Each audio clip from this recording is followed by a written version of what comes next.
ये सफ़र तो अच्छा रहा है, लेकिन पता नहीं क्यों बड़ा भूख लग रही थी। भूख लग रही है, ये बात ध्यान दीजिएगा, जब घर रहेंगे तो आपको भूख नहीं लगेगी, घर से बाहर जैसे जाएंगे ना आपका भूख बढ़ता चला जाएगा। तो फिलहाल हम लोग रास्ते में आ रहे थे, जैसे ही गोरखपुर जंक्शन पे हम लोग आए तो वहाँ से एक ई रिक्शा ना, क्या उसको क्या नाम है? ई रिक्शा था। वो नौसड़ आने के लिए हम लोग से कहा 60 रुपया लगेगा दोनों लोग का, और यहाँ पर आने के लिए बोल रहा था। तो अभी पहले ई रिक्शा वाले से पूछे थे, तो आगे पूछे तो वो कुछ इससे अधिक बता रहा था। अरे वो तो आगे बढ़ते बढ़ते 200 तक पहुँच गए सब। एक और दोस्तों हम लोग जैसे ही आगे बढ़े तो हम लोग सोचे चलो कुछ दूरी पैदल चलते हैं, वहाँ से हम लोग को और कुछ वहाँ पर कम पैसा लगेगा। तो एक टेम्पो वाले रुके और बोले कहाँ पर जाना है, तो हम लोग बताए कि हमें नौसड़ जाना है। तो वो हम पूछे कि कितना भाड़ा लेंगे, वो बोल रहे हैं कि 200 भाड़ा लगेगा।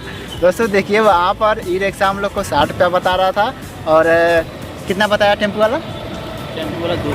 200 रुपया ना, वो 200 रुपया बता रहा था। तो हम लोग सोचे चलो जहाँ पर वो हमें टेम्पो मिलेगा कम, वहाँ से हम लोग रिसीव करेंगे। तो बोला आगे आप लोग जाओ और वहाँ से आप लोग को 15 रुपया में एक लोग का पड़ेगा, और वहाँ से आप लोग साधन के माध्यम से जा सकते हो। तो जैसे ही हम लोग मोड़ पर आए, वहाँ पर एक टेम्पो आया और पूछा, तो वो टेम्पो खाली था, और वो हम लोग को बताया कि चलिए आप लोग 60 रुपया दीजिएगा और चलिए। तो हमने कहा कि देखिए 15 रुपया भाड़ा है, ऐसे अधिक हम लोग नहीं देंगे। लेकिन क्या करें, हम लोग भी चलते चलते थक गए थे। और ये भाई साहब है जो आपको स्टार्टिंग बताया कि इनको भूख, घर पे थे तो भूख नहीं लग रहा था, और जैसे ही चलना स्टार्ट किए इनको भूख लग गया। तो कहें चलिए फिलहाल हम लोग टेम्पो से चलते हैं। तो फिलहाल रास्ते में कुछ खाए भी, और ये बोले कि 100 रुपया खा लेंगे ठीक है, लेकिन टेम्पो वालों को नहीं देंगे। ये मैंने बोला था कि आप बोले थे? मैंने बोला था।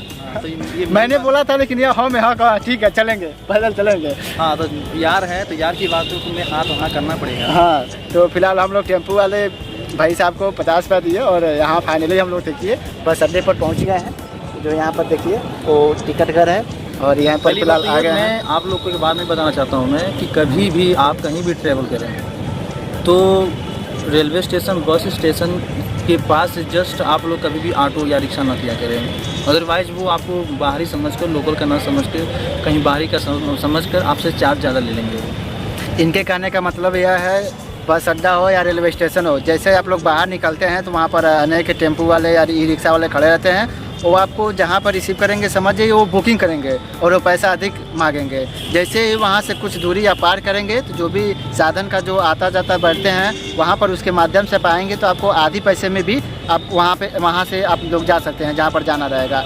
तो फिलहाल इनका यही कहना है कि आप वहाँ पर जो है वो उनके माध्यम से ना आके आप लोकल के लोगों के लिए नहीं है। हाँ बता रहा हूँ मैं, जो बाहरी हैं, बाहरी जो आते हैं, मैं उनके लिए मैं बोल रहा हूँ। मैं जो भी बाहरी आते हैं, गोरखपुर में आते हैं, कहीं भी आते जाते हैं, मैं उनके लिए बात नहीं कह रहा हूँ कि आप कहीं भी अपने लोकल प्लेस को छोड़कर किसी अनदर प्लेस में अगर जा रहे हैं तो आप उस जगह के रेलवे स्टेशन या बस स्टेशन से जस्ट आप ऑटो या रिक्शा बुकिंग ना किया करें। वो चार्ज आपसे ज़्यादा करें, क्योंकि आपको वहाँ के बारे में पता नहीं है कि वहाँ पे क्या चार्जेस चलते हैं उन सब के ट्रैवल का।